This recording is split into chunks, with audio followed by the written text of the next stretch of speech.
Channel मध्ये आपले स्वागत करते मी साक्षी। आजचा आपला विषय आहे रिक्षा। चला तर जाणून घेऊया।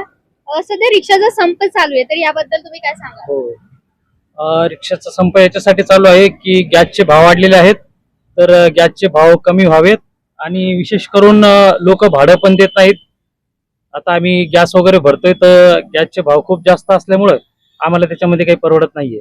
म्हणजे सर्वच जे आमचे रिक्षावाले बांधव आहेत ते सर्वांसाठी मी बोलत आहे। माझी तर इलेक्ट्रिक रिक्षा आहे, मला काही गॅस वगैरे लागत नाहीये, परंतु भाड्यामध्ये देखील चांगली वाढ व्हावी याच्यासाठी देखील हा संप चालू आहे। तुम्ही याबद्दल सरकारकडे काय मागणी कराल? सरकारकडे तर काय समजा गॅसचे भाव कमी करावे, त्यांनी थोडे जर रेट कमी जर झाले तर समजा आम्हाला पण गाडी चालवण्यासाठी सोपं जाईल।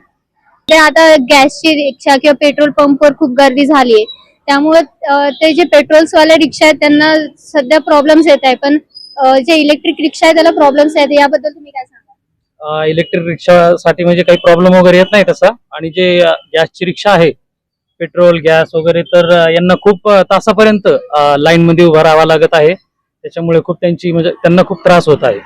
इलेक्ट्रिक रिक्षावाल्यांना काही त्रास नाही एवढा सध्याला। चालेल, धन्यवाद। आपण जाणून घेतले रिक्षावाल्यांचे काय प्रॉब्लेम्स आहे। अशाच न्यूज साठी बघत रहा कारनामे।